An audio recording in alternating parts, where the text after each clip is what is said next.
There we are. Hello, everyone. I am Christine Gritman, and this is Let's Talk About Brand. Having a bit of a technically tricky week this afternoon, but that's okay.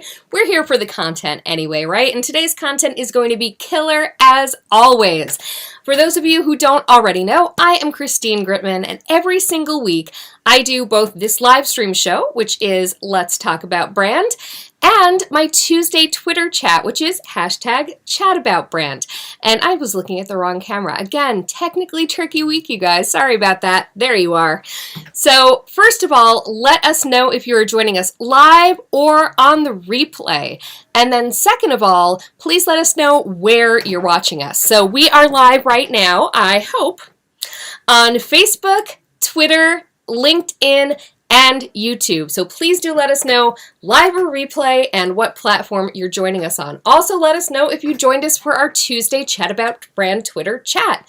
Every single week, the Tuesday chat, which is Tuesday at noon Eastern, is on the same topic as I'm interviewing my guest about on Friday. It all has to do with branding, because let's talk about brand.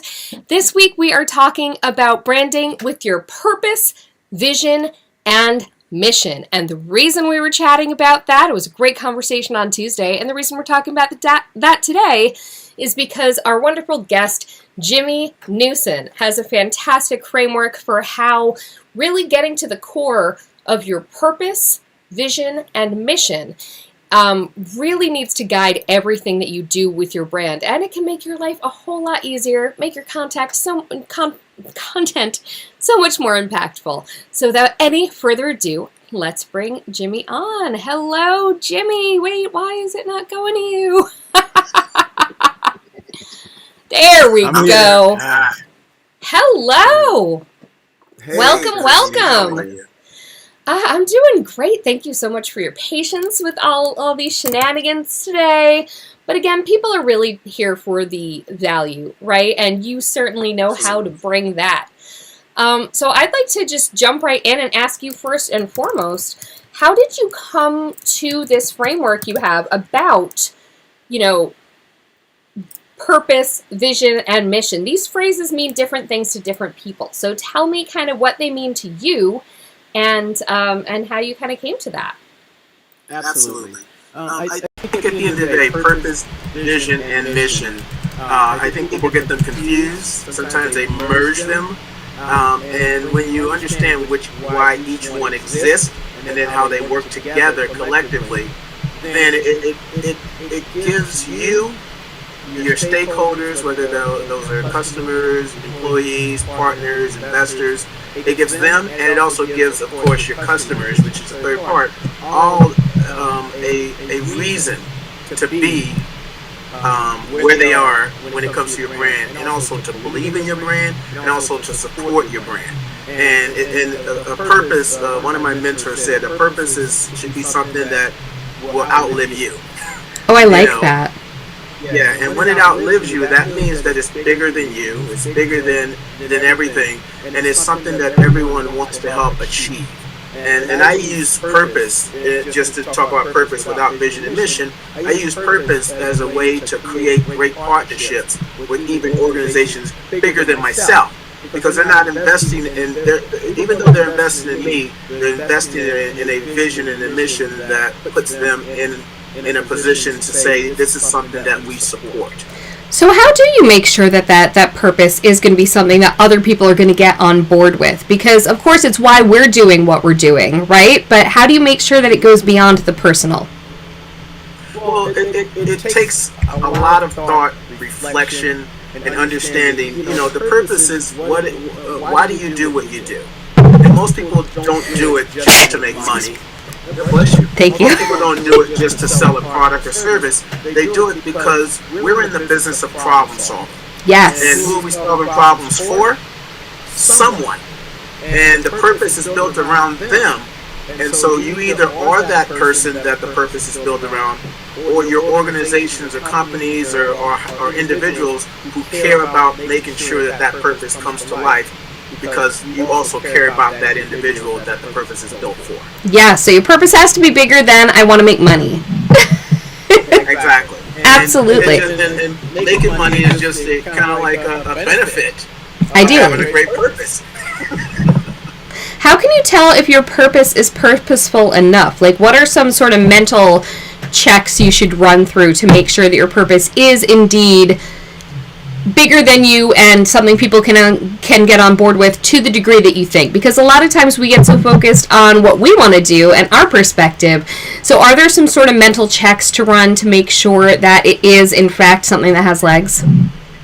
Yeah, I think the biggest check is if you were to tell someone your purpose, how engaged are they in the purpose, and how much do they want to help because of the purpose? If their answer to your purpose is, "Wow, how can I be a part of that?" Yeah, you've got a great purpose. Now, if they're going, "Oh, that sounds nice," that means it's probably good self-centered. for you.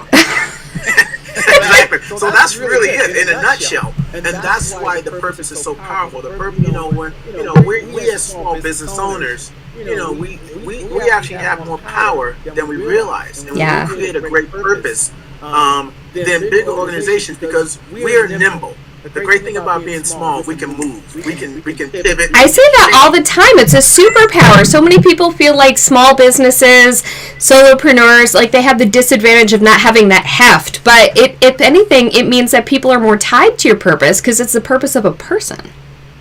Absolutely. And then when you go to a bigger organization for either support, whether that be financial, whether it be in kind, meaning that they give you products, they give you support as far as promotion.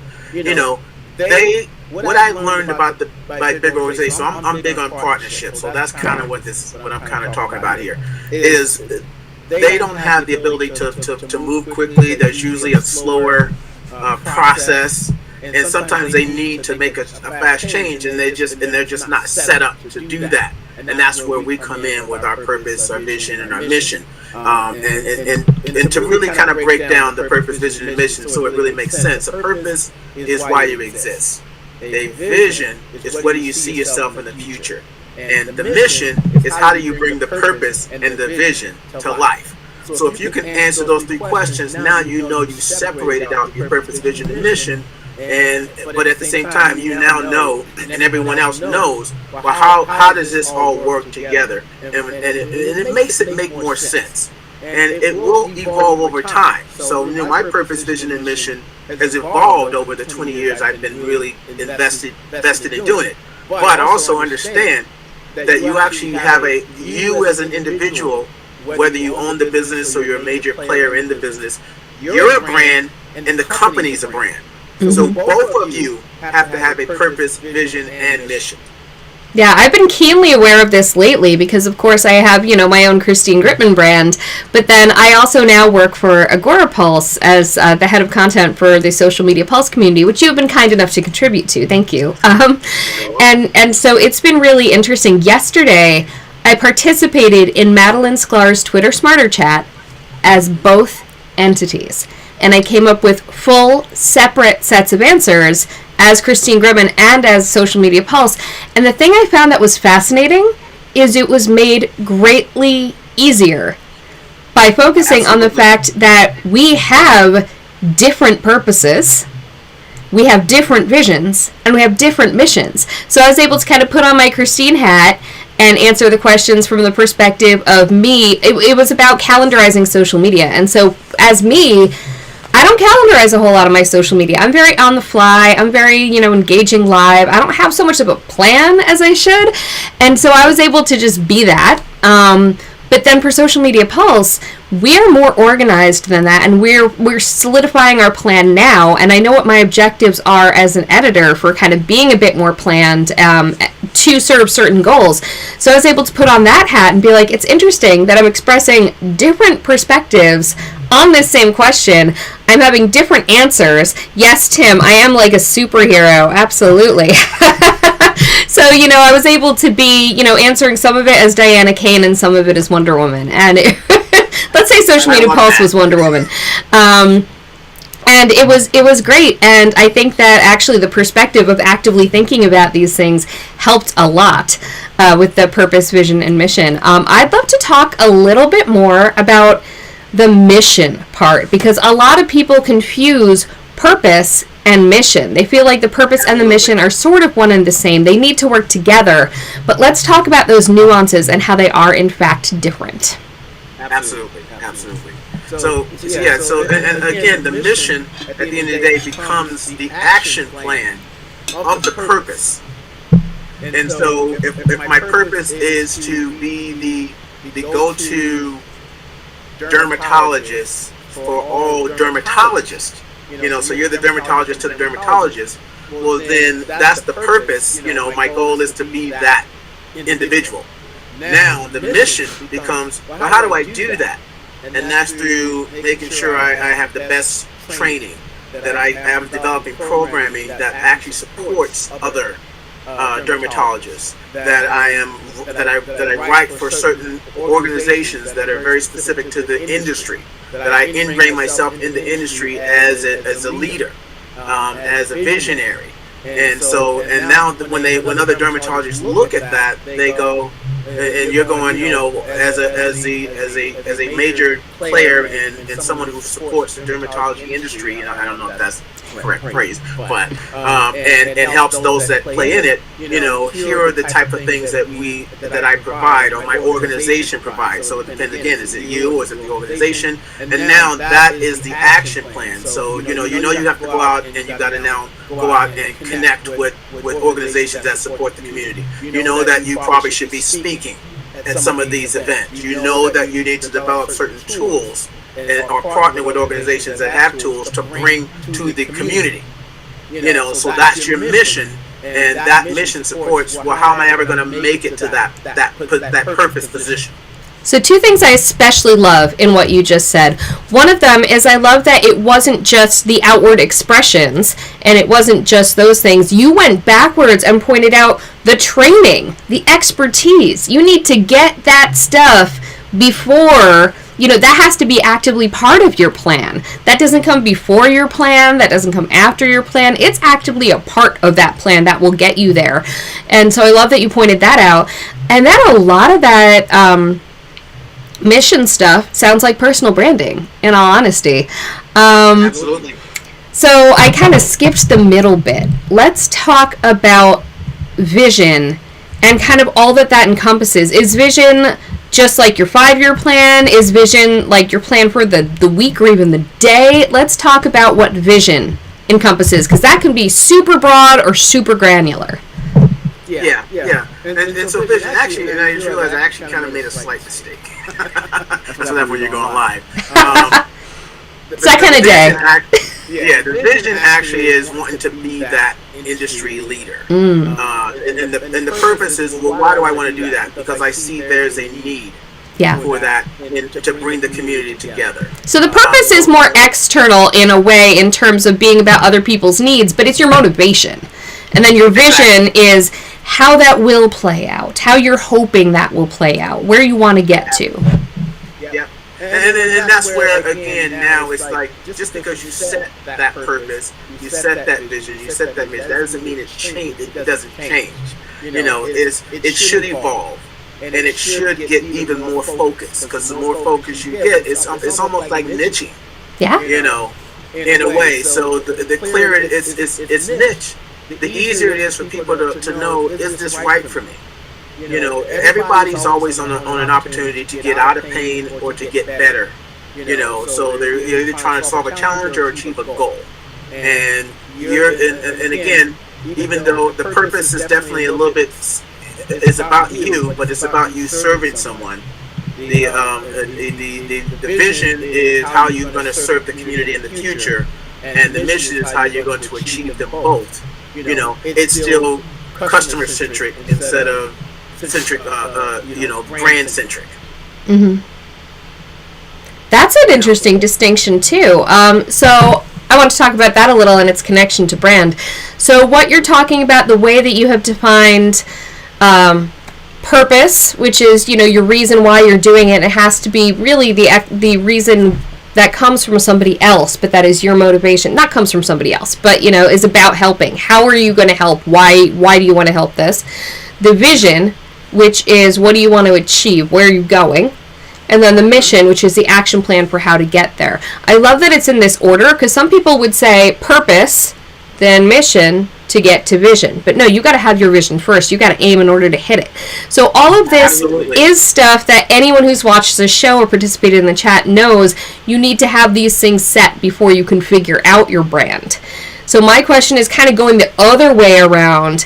How can you make sure to leverage a brand while doing these things? Like, it's because, of course, it ties into each other. You need to be straight on these things when putting together your brand, but then having a brand can help you achieve these things better. It's all kind of interrelated and constantly evolving. So can you talk about how we can leverage a brand when it comes to our purpose, mission, and vision and achieving that? Yeah. And again, it really starts with you, because people don't buy from companies, they buy from people. Yes. So whether you're acting on behalf of the brand or you're acting on behalf of yourself as a brand, the key here is you got to look at, so whether you're starting something new or you've been doing something for years, if you don't have a purpose, mission, and vision, I suggest you stop everything you're doing and do some research and understand what that looks like, and try to keep it simple. People try to, I got to come up with this, and I'm like, no, it's a great idea, but put simple, so people can understand it. And it's really based on you really just sitting back and reflecting and going, well, what do I care about? Who do I care about? And if the fact that I care about them, well, how do I help them? Yeah. And because that's what's going to get people to want to care about helping you support them, because and this is where the brand, the purpose, vision, and mission goes beyond your product and services, because as your product and services can only talk so much about why they should be bought. Yeah. But the purpose, vision, and mission is about supporting the organization that makes the product. So it's not necessarily tied to a product, it's tied to why the company exists. And people, and there's a whole level of transparency that's going on now.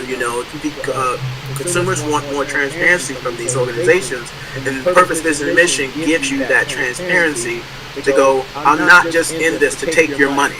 I'm in this to support you. I'm in this to help you grow. I'm in this to help you achieve. I'm in this to help you solve problems. And through my product and services, that can be achieved. Now, you're going all the way to the result. And people are now going, because they don't want the hammer to make a hole in the wall. They want the hammer to hang that beautiful photo or that beautiful picture they just bought. So you want to talk about the picture. You want to talk about what's going to happen with their home, with this beautiful art. And they're going, yeah. You're sitting there going, hey, the hammer is 6 inches long with they're like, what? What does that mean to me? I have no reason to buy that hammer. Yeah. Tim is saying the best businesses show how it's a win-win for everyone, and that's totally true. I like how you pointed out that, talk about the picture, not the hammer. It's what I got from a lot of what you were saying is that on the one hand, that transparency, that increased transparency of needing to be more than just selling your product, you need to, get people invested in you. On the one hand, that sounds to some companies who haven't done this work like a greater responsibility, like another thing they have to deal with. It's not enough to make a great product. Now we have to have a story and motivation. But on the other hand, for those who are doing it right, for those who have built that into their base, it's actually greater freedom. Because if you're making it about the picture, not the hammer, guess what? You can also sell command strips. You can also sell, picture wire. It gives you the freedom, because people will follow you along on that journey if they're invested wherever you want to take it. Well, here's the beauty of what you just said. When a customer comes to you and go, what else do you got? That's when you know you're doing a great job. Yeah. Because they're going, I don't even know if I need what you have, but what else do you have? And I've actually had people ask me that. Nice. And that just shows you that you're doing a great job, and that's the beauty of marketing. So when they think of marketing and your purpose, vision, and mission, so those companies that are not doing it and they think this is another thing, it's like having a business plan. Yeah. A lot of people don't have it, but when you finally do it, you go, how could I not have done this before? Mm-hmm. The clarity just smacks you in the face. Yeah. Oh my goodness. Well, speaking of clarity, I have a couple questions for you from the chat, and you already saw and answered some of them, so thank you. So Maiko Sakai wants to know, what's your favorite subtle ways of communicating your vision, value, and mission without being too in your face all the time? You don't want to be like, here's what I stand for. How do you communicate it?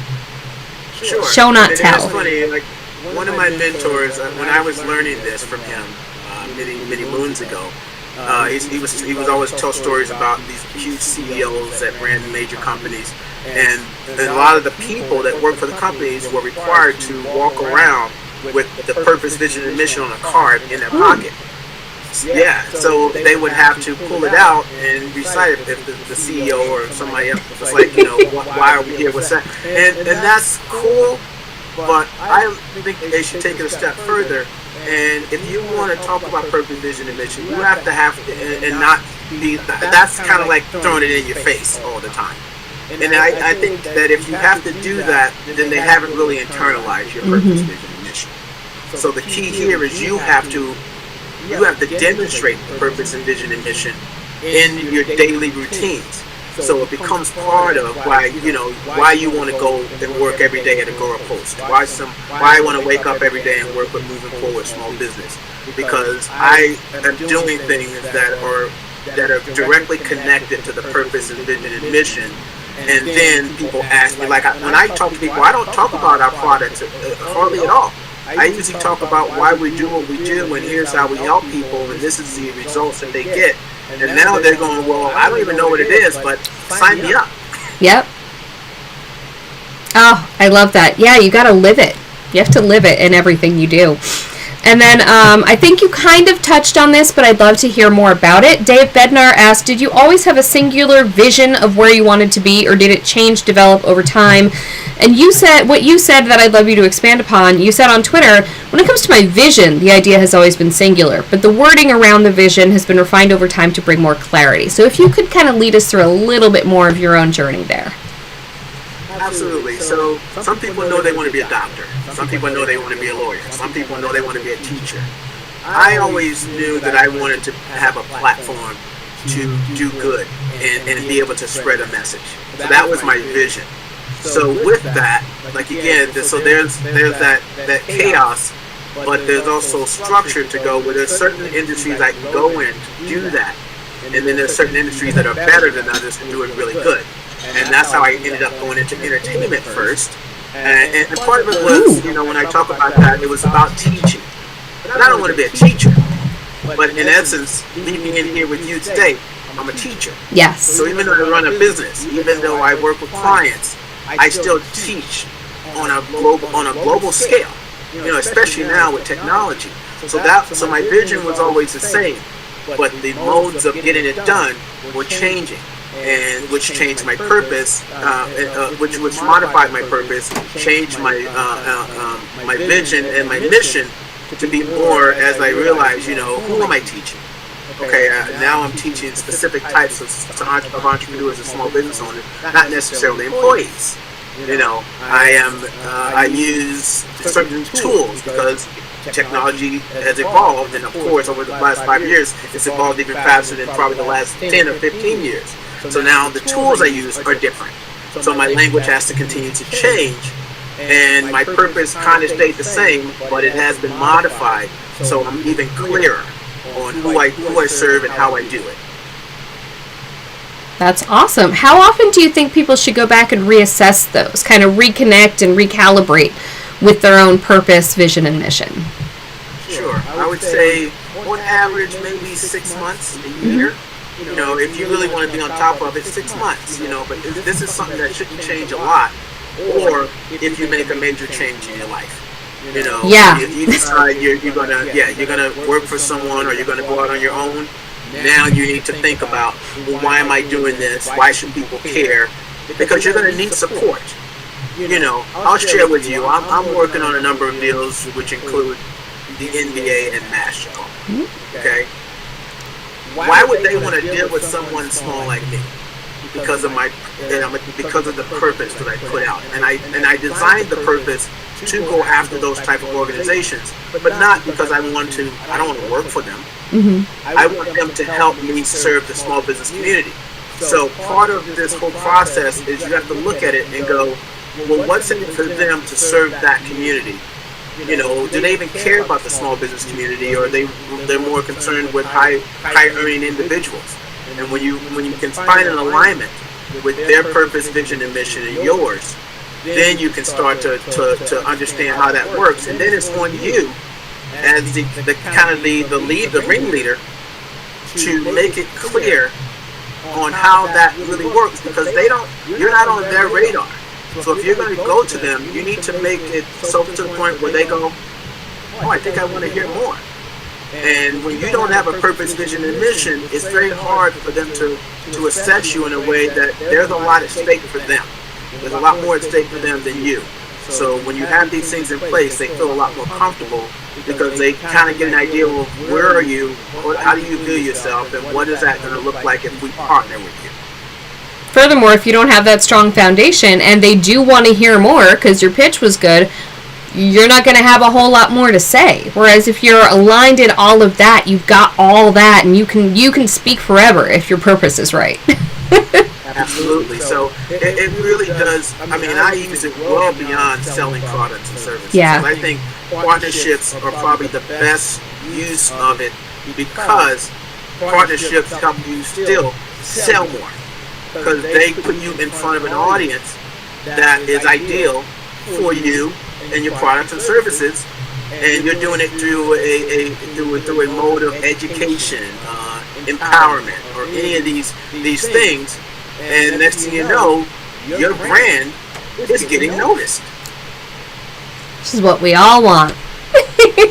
Speaking of your brand getting noticed, thank you so much for being here, Jimmy. Tell people where they can find out more from you and your brand. Where can they find you? Sure. Well, my main focus is my organization, Moving Forward Small Business, and our goal is to save 1 million businesses from failure by the year 2050. So that's our vision, and then we have a purpose and mission as well. And what that allows us to do is go after organizations that give us the opportunity to be in front of enough businesses. And so if you Google Moving Forward Small Business or movingforwardsmallbusiness.com, or my favorite mode of connecting on social media is LinkedIn. You type in my name, Jimmy Newson, Newson. Connect with me there, and I do that more because now you can kind of see the ecosystem of what we're creating, and you can kind of see how does this value me, and where should I go from there. Awesome. Well, thank you so much for being here with us today, Jimmy. This was awesome. Sorry, I'm just pulling out outro. You know how my day's been going. Well, thank you so much for being here, and I hope that everyone does go and check you out. And I know I'm about to be reassessing my own purpose, vision, and mission, and I thank you so much for this awesome framework that you have given us all. Thanks. Whoops.